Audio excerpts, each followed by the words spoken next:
अब सवाल ये पैदा होता है कि हमने अगर एनिमेशन बनानी है with the help of computer तो वो कैसे बनाएंगे। तो डियर स्टूडेंट, आपने जब भी एनिमेशन बनानी है तो आपको अंदाज़ा होना चाहिए कि आप किस किस्म की एनिमेशन बनाने लगे हैं। क्या आप 2D एनिमेशन बना रहे हैं? जब 2D एनिमेशन बना रहे हैं तो 2D एनिमेशन के जो प्रिंसिपल्स होते हैं वो थोड़े से डिफरेंट होते हैं 3D से। अभी हम 2D एनिमेशन के बारे में देखते हैं कि लेट्स से अगर हमने एक 2D एनिमेशन बनानी है जिसमें हमने एक सर्कल को मूव करवाना है और उसको एक बॉल का इफेक्ट क्रिएट करवाना है, तो वो हम कैसे करवाएंगे। ये राइट साइड पे आप इस वाले इमेज को देखें तो इसमें आपके पास ये एनिमेशन एक 2D एनिमेशन है। इसमें आपको 32 फ्रेम जो है वो दिखाए जा रहे हैं। इन 32 फ्रेम के अंदर आपकी जो शेप है उसकी क्या पोजीशन है और उसकी क्या शेप है, उसकी क्या हालत है, वो आपको यहाँ पे जो है वो नज़र आ रही है। कि फॉर एग्जांपल सबसे पहले आपके पास जो पहला फ्रेम है उसके अंदर आपका ये सर्कल बिल्कुल इस पोजीशन के ऊपर है। इससे वेरी नेक्स्ट फ्रेम पे आपके पास जो है वो सर्कल मौजूद है और वो इस पोजीशन पे है, और उससे वेरी नेक्स्ट के अंदर आपके पास इसके ऊपर है, और उसके बाद इधर है, फिर इसके बाद इधर है, फिर इसके बाद इधर है। अच्छा डियर स्टूडेंट, आप इसमें ये देख रहे होंगे कि इन पहले 3 फ्रेम के अंदर तो आपके पास सर्कल बहुत करीब है, उसके बाद यहाँ पे एक काफ़ी फासला आ गया। तो ये जो फासला बीच में आ रहा है ये उसकी एनिमेशन की स्पीड को रिप्रेजेंट कर रहा है कि यहाँ पे आपके पास सर्कल है वो बिल्कुल साथ साथ हैं। तो आपका एनिमेशन में फील ऐसे होगा कि स्टार्ट में आपकी जो ये सर्कल है, या मैं इसको बॉल कह दूँ यहाँ पे, तो ये जो बॉल है ये अपने बिल्कुल आहिस्ता से यहाँ से गिरना शुरू हो रही है और फिर यहाँ पे आके एकदम उसकी रफ्तार तेज़ होगी। तो रफ्तार तेज़ होने को रिप्रेजेंट करने के लिए जो आपके पास सर्कल है उसके दरमियान में गैप हमने बढ़ा दिया। फिर उसके बाद जो है वो इसकी स्पीड और तेज़ करने के लिए पिछले 2 के दरमियान में जो गैप है उससे ज़्यादा का गैप रखा। फिर उसके बाद आप यहाँ पे देखें तो यहाँ पे हमें इस बॉल का जो शेप है उसको हमने यहाँ पे चेंज कर दिया। ये शेप चेंज होना है, ये आपको ये रिप्रेजेंट कर रहा है कि आपकी जो बॉल है वो जब बिल्कुल स्ट्राइक करने लगी होती है तो वो थोड़ी सी एलिप्स की फॉर्म में या एलिप्टिकल हो जाती है। तो वो एलिप्टिकल वे आता है और उसके बाद जब स्ट्राइक करती है ग्राउंड को, तो ग्राउंड को स्ट्राइक करने के बाद बॉल की अपनी हालत भी चेंज होती है। तो ये जो आपके पास अभी हमने यहाँ पे फ्रेम देखे, इन फ्रेम से आपको ये रिप्रेजेंट हो रहा है कि आपकी एनिमेशन कितनी नेचुरल वे में डेवलप होगी अगर आप उसके अंदर फ्रेम के अंदर इमेजेस को एक ख़ास तरतीब से और ख़ास अंदाज से प्लेस करते जाएं। यहाँ से लेके यहाँ तक आपके पास जो बॉल आ रही है तो उसमें देखेंगे पहले बिल्कुल स्लो थी, फिर एकदम तेज़ हुई और उसके बाद यहाँ पर आके एकदम स्ट्राइक किया। जैसे यहाँ पे आके इसने टकराया, तो टकराने के बाद जब ये वापस ऊपर की तरफ जाने लगा है तो ऊपर जाते हुए देखें तो क्योंकि बॉल ने बड़ी स्पीड में जाना है तो स्पीड में जाने के लिहाज से अब देखेंगे तो आपको यहाँ पे सर्कल्स के दरमियान में या लिप्स के दरमियान में आपको थोड़ा गैप नज़र आ रहा है। फिर यहाँ पर आके जो है वो आपकी बॉल जो है वो हवा में थोड़ा स्टे करती है, तो स्टे करते हुए आपका यहाँ पे फ्रेम जो है वापस में काफ़ी क्लोज है। और उसके बाद जब जैसे ही वापस नीचे आने लगी है तो उसमें फिर से आपके पास क्या होगा, बीच में फ्रेम की गैप आना शुरू हो गया जिससे आपको लगेगा कि बड़ी फास्ट आ रही है, और उसके बाद जो है फिर से जो है वो उसका अगले वाले बाउंस के ऊपर जो है ये मूव कर रही है। जी स्टूडेंट्स, आपकी जितनी भी एनिमेशन 2D के अंदर इस्तेमाल होती हैं वो इसी तरीके का फिनोमेना इस्तेमाल कर रही होती हैं। आप इसी तरीके से जो है वो अपनी इमेजेस को बनाते हैं और इमेजेस इस तरह से बना रहते हैं कि आपकी जो स्पीड है वो भी आपकी फ्रेम के ऊपर मौजूद इमेजेस से ही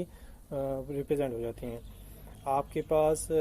अगर आपने किसी चीज़ को स्लो फॉर्म में रिप्रेजेंट करना है, जैसे आपकी बॉल हवा में स्टे कर रही है, तो उसके लिए आपके फ्रेम जो हैं वो बड़े ऐसे बने होंगे जिसमें इमेज बिल्कुल क्लोज होंगी या उनकी शेप में बहुत ज़्यादा डिफरेंस नहीं होगा।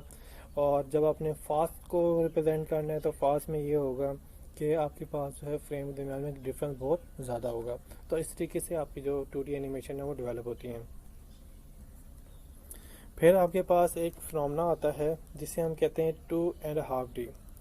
2.5D एक्चुअल में 2D एनिमेशन होती हैं, लेकिन हम 2D एनिमेशन के अंदर 3D इफेक्ट को डेवलप कर लेते हैं। तो इसके लिए ज़रा इस वाली एग्जांपल को देते हैं और यहाँ पे ये वाली आप इमेज देखें तो इस वाली इमेज में आप देख सकते हैं कि यहाँ पे एक कार्टून करेक्टर है। और इस कार्टून कैरेक्टर में आपके पास ये 2D इमेज है और इस 2D इमेज के ऊपर जो शेड्स के इफेक्ट हैं, जैसे कि बैकग्राउंड में आपको उसका शेडो नज़र आ रहा है, इसके अलावा आपको उसके बॉडी के ऊपर डिफरेंट शेड नज़र आ रहे हैं, जैसे यहाँ पे थोड़ा डार्क है, यहाँ पे डार्क है, यहाँ पे ब्राइट हो गया, यहाँ पे ब्राइट हो गया। और इस तरीके से आप इसके अंदर जो शेड्स हैं, कहीं पे डार्क कलर यूज़ कर रहे हैं, कहीं पे लाइट कलर यूज़ कर रहे हैं, तो इस तरीके से आपकी जो 2D इमेजेस हैं वो भी आपकी 3D इफेक्ट क्रिएट कर देती हैं। इसके अलावा सिर्फ और सिर्फ शेड ही नहीं, बल्कि आपकी जो शेप्स के डिज़ाइन है आप उसको इस तरीके से बनाएं, जैसे कि आप ज़रा इसकी देखें तो आप इसकी लेग्स पे, तो ये फ्रंट पे जो लेग है वो आपको जो है वो एक तो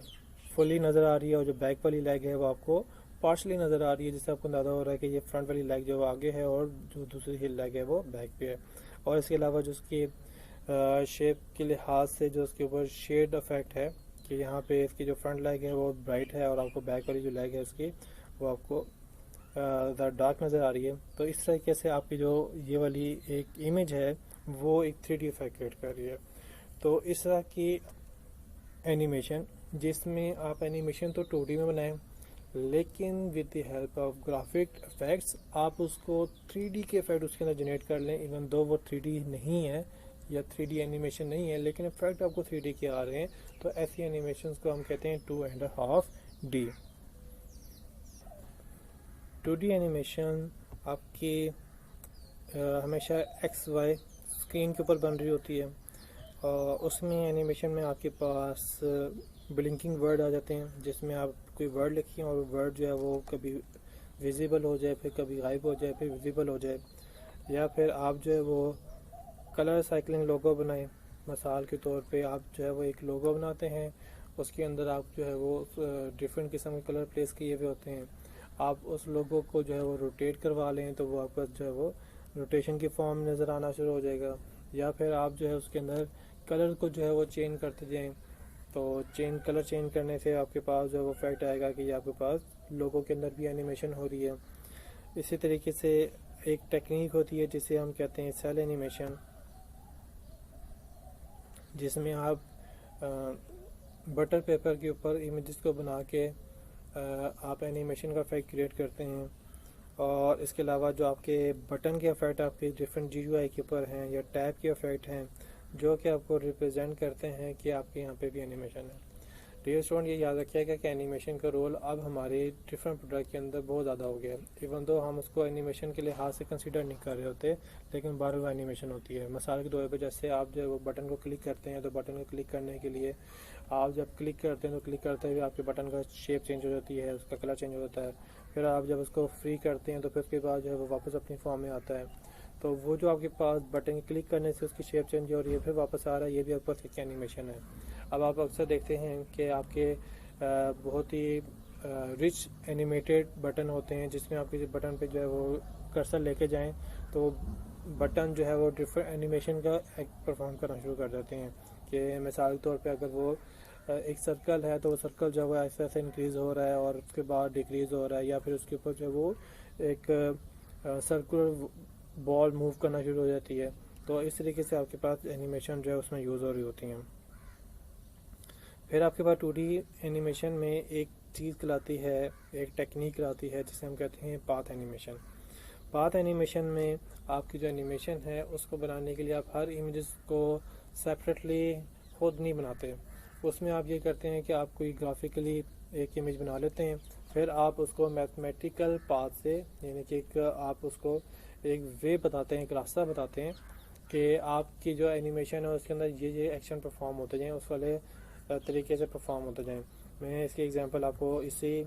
2D वाली एनिमेशन से देखता हूँ कि हम जो है वो यहाँ पे लेट से ये डिफ़ाइन करते हैं कि मेरे पास सर्कल यहाँ पर है, और उसके बाद हम एक और फ्रेम बताते हैं कि ये वाला फ्रेम, ये हमने सिर्फ 2 फ्रेम बताए, एक पहला वाला फ्रेम है और ये साथ में दूसरा फ्रेम है।